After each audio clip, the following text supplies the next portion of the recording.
নাহিদ ইসলাম সহ জাতীয় নাগরিক পার্টির অন্যান্য কেন্দ্রীয় নেতাদের নিয়ে বিএনপি চেয়ারপারসনের উপদেষ্টা ফজলুর রহমান অশালীন মন্তব্য করায় ক্ষুব্ধ প্রতিক্রিয়া জানিয়েছেন এনসিপির উত্তরাঞ্চলের মুখ্য সংগঠক সার্জিস আলম। আমি এই জনাব বীর মুক্তিযোদ্ধা ফজলুর রহমানের বক্তব্যটা বা ওই অনুষ্ঠানটা আমি পরিপূর্ণ দেখছি, কিন্তু সেখানে তিনি কোথায় অশালীন মন্তব্য করলেন সেই বিষয়টা আমি তো দেখতে পেলাম না। সার্জিস আলম সেটা নিয়ে কি ক্ষুব্ধ প্রতিক্রিয়া, এখানে লিখছে ক্ষুব্ধ প্রতিক্রিয়া জানিয়েছেন, অথচ শিরোনামে ফজলুর রহমানকে তুলোধনো করলেন সার্জিস আলম। দেখি তিনি কি তুলোধনো করলেন। তিনি লেখেন, অর্থাৎ সার্জিস আলম লিখছেন, বিএনপির চেয়ারপারসনের উপদেষ্টা ফজলুর রহমান গতকাল একটা অনুষ্ঠানে নাহিদ ইসলাম সহ এনসিপির অন্য কেন্দ্রীয় নেতাদের নিজের ফ্রেমিংয়ে ফেলে গালি দিয়েছেন। এই আওয়ামী লীগার তিনি তো একজন বিএনপির নেতা, তিনি আওয়ামী লীগার কীভাবে হলেন? ও মুজিববাদী অর্থাৎ মুক্তিযোদ্ধারা স্বাধীনতার পক্ষে, ৭১-এর পক্ষে তারাই মুজিববাদী হিসাবেই এই জমিদারের নাতিরা বলে থাকেন আর কি। এখন বিএনপির ন্যারেটর অ্যান্ড অরেটর ফজলুলের এখানে দেখেন কী বলেছে, ফজলুর মতো বিএনপির নেতা কয়েক মাস ধরে গণহত্যাকারী আওয়ামী লীগের হয়ে মাঠে সরব থাকছে। যে ভাষা ও বয়ানে সে বিএনপির প্রতিনিধিত্ব করছে সে ভাষা ও বয়ান পুরোপুরি খনি লীগের, এবং তার বয়ান খনি লীগের মিডিয়া সেলগুলোই হরদম প্রচার করে যাচ্ছে। সুন্দর কথা বলছে, প্রচার তো করবে, কিন্তু এখানে তিনি যেভাবে নাম ধরে বললেন, আপনারা খেয়াল করুন, তিনি কিন্তু এখানে বললেন যে ফজলুর মতো এই কথাটা তিনি এখানে লিখছেন। বড়দেরকে কিভাবে সম্মান করতে হয় এদের মধ্যে তো ওই সম্মানবোধ নাই, এটা আমরা ৫ই আগস্টের পর থেকে দেখতেছি। যদিও তারা শেখ হাসিনার হাত থেকে বাঁচার জন্য ৫ই আগস্টের আগে আন্দোলন চলাকালীন বঙ্গবন্ধু, দেশপ্রেম, মুক্তিযুদ্ধপ্রেম, স্বাধীনতা এগুলা বলতে বলতে মুখে ফেনা তুলে ফেলাইতো, যেগুলো শুনে আমাদের মতো যারা মানুষ তারা বিশ্বাস করতাম যে না, ছেলেগুলো মুক্তিযুদ্ধের পক্ষে আছে, মুক্তিযুদ্ধের পক্ষে কথা বলে, কোঠা বিরোধী, আমরা তো কোঠা চাই না, এরকম যারা করছি তারা এখন ঠিকই বুঝতেছেন যে এদের মধ্যে সম্মানবোধ বলতে কিচ্ছু নাই।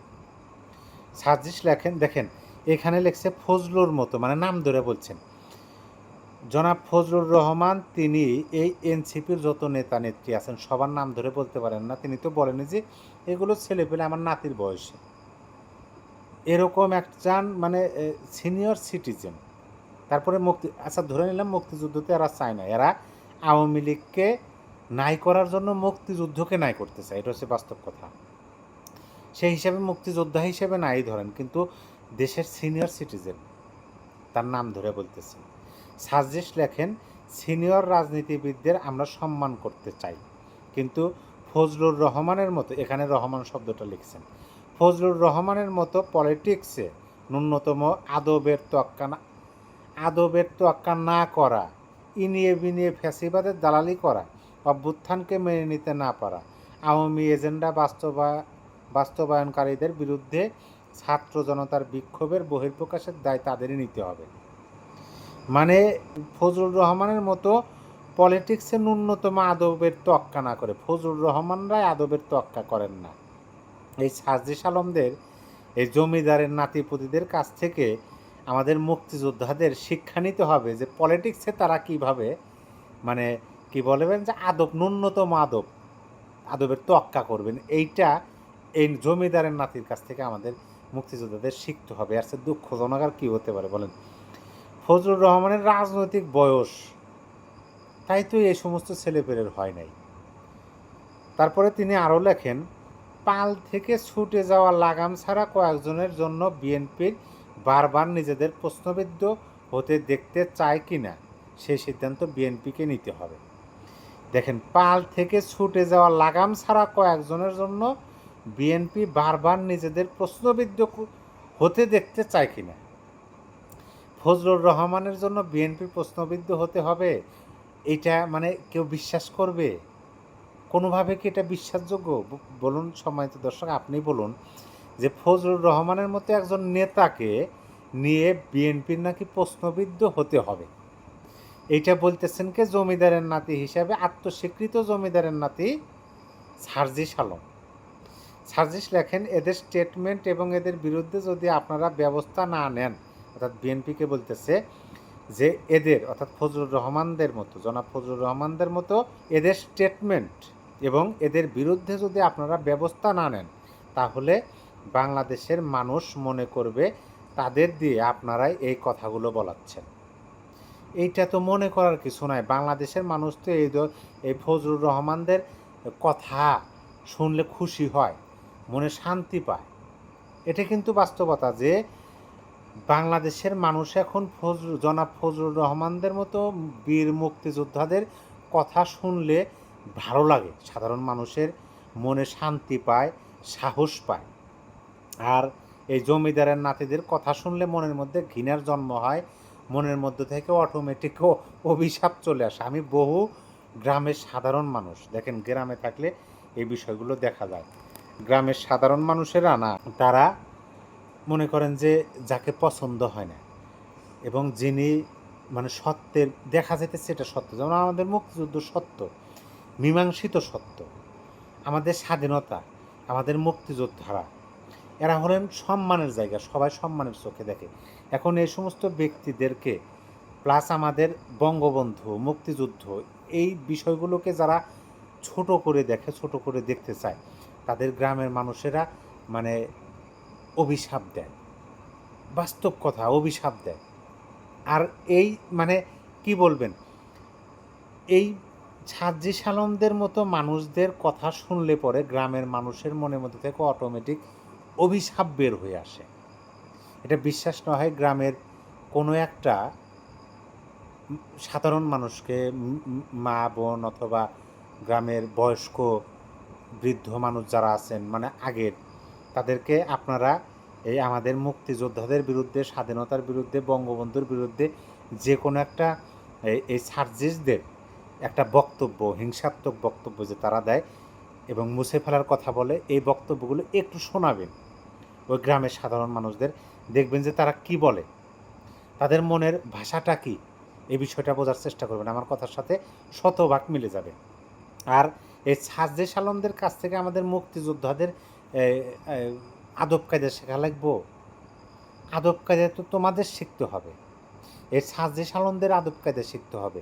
আমাদের এই সিনিয়র সিটিজেন, বীর মুক্তিযোদ্ধা, প্রবীণ পলিটিশিয়ান মানে প্রবীণ রাজনীতিবিদ, তাদেরকে এই সার্জিস্টদের মতো ব্যক্তি বা লোকদের কাছ থেকে, যারা যে দেশে জন্মগ্রহণ করলো, যে দেশের আলো বাতাসে বড় হলো, যে দেশে শিক্ষা অর্জন করলো, সেই দেশকে, সেই দেশের জন্ম যেভাবে হলো মুক্তিযুদ্ধ, সেইটাকে যারা অস্বীকার করে, সেইটাকে যারা অপমানিত করে, তাদের কাছ থেকে আমাদের এই ফজলুর রহমানের মতো বীর মুক্তিযোদ্ধাদের আদব কায়দা শিখতে হবে না। তোমরা শেখো, তোমরা রাজনীতি করো, মাত্র এই যে এনসিপি গঠন হয়েছে 1 বছরই তো বয়স হয় নাই। এনসিপি গঠনের বয়স কি 1 বছর হয়েছে? হয় নাই। এই সরকার গঠনের বয়স 1 বছর হয়েছে। এখন এই এনসিপির 1 বছর পূরণ হয়ই নাই, তার আগে তাদের যেভাবে অধপতন, মানুষের ঘৃণা ভরা চোখে তাদের দিকে যে তাকিয়ে থাকে, এই বিষয়গুলো কি তারা দেখে বুঝতে পারে? আমার তো মনে হয় বুঝতে পারে না। কিভাবে তারা বুঝতে পারবে? কারণ এদেরকে কেউ উপদেশ দিলে, পরামর্শ দিলে, আমি ফজলুর রহমানের সেই ফুল এপিসোডটা দেখছি। তিনি এনসিপির কেন্দ্রীয় নেতা নাহিদ ইসলাম, সার্জিস, হাসনাত এদের বক্তব্যের সমালোচনা করছেন, এদের কথাবার্তার সমালোচনা করছেন, পাশাপাশি এদেরকে পরামর্শ দিচ্ছেন, একজন সিনিয়র সিটিজেন হিসেবে পরামর্শ দিচ্ছেন। আর সেই পরামর্শকে এই সার্জিসরা, জমিদার, স্বঘোষিত জমিদারের নাতিরা বলতেছেন যে আদব কায়দা শেখে নাই, এবং বলতেছেন যে পাল ছেঁড়া, কী শব্দটা ব্যবহার করলেন, যে এখানে আছে যে পাল থেকে ছুটে যাওয়া লাগাম ছাড়া কয়েকজনের জন্য এই ফজলুর রহমানরা, মানে তার মানে কি বুঝাইতেছে? তার মানে কি বিএনপি মুক্তিযুদ্ধের পক্ষে না? বিএনপি কি স্বাধীনতার পক্ষে না? বিএনপির যে জনক শহীদ জিয়াউর রহমান, তিনি কি মুক্তিযোদ্ধা ছিলেন না? তিনি কি বঙ্গবন্ধুর বিরুদ্ধে ছিলেন, মুক্তিযুদ্ধের বিরুদ্ধে ছিলেন? এইটা কি বোঝাতে চাইতেছে জমিদারের নাতি সার্জিস আলম? মুক্তিযুদ্ধের আদর্শ, মুক্তিযুদ্ধের চেতনা তো বিএনপিও ধারণ করে। আর সেই বিএনপির একজন সিনিয়র নেতা, বিএনপির চেয়ারপারসনের উপদেষ্টা, বীর মুক্তিযোদ্ধা ফজলুর রহমান পালছেরা হয়ে গেছেন, নাকি এদের হাত ধরে বিএনপি এগুইতেছে? এই বিষয়গুলো তো এরা বুঝবেই না। এরা নিজেদেরকে জমিদারের নাতি হিসেবে পরিচয় দেয়, অথচ যখন তাদের গ্রামের বাড়িতে গিয়ে খোঁজ খবর নেওয়া যায়, গ্রামের বাড়িতে মানে জমিদারের নাতিপুতি নেয়। এরা মানে নিম্ন পরিবারের লোক, এটাই প্রমাণ হয়। এদের মুখের ভাষা থেকে এটাই প্রমাণ হয় যে একজন বীর মুক্তিযোদ্ধা, সিনিয়র সিটিজেন, প্রবীণ রাজনীতিবিদ, তাদেরকে বলতেছে যে লাগাম ছাড়া মানুষ, মানে পাল ছেঁড়া মানুষ, এরা নাকি আদব কায়দা জানে না। সম্মানিত দর্শক, আপনার মতামত অবশ্যই কমেন্টে জানিয়ে দিন। এই জমিদারের নাতি সার্জিস আলম, তিনি যে ফজলুর রহমানকে নিয়ে পোস্টটা দিয়েছেন, সেই পোস্টটা পড়ে আমি তো দেখতেছি না, বিচলিত অবস্থা আমার মানে কি বলবো, এদেরকে বলার কিছু নাই তো। এদের মধ্যে প্রকৃতপক্ষে এদের মধ্যে ন্যূনতম আদব কায়দা নাই। আপনি দেখান যে এই যে জমিদারের নাতিরা এ পর্যন্ত, তারা ক্ষমতায় যাওয়ার এ পর্যন্ত কাকে সম্মান প্রদর্শন করছেন দেখান। শুধু ডক্টর ইউনূসকে ছাড়া আর কাকে সম্মান? ডক্টর ইউনূসকে তো আপনারা সম্মান প্রদর্শন করে কথা বলে না।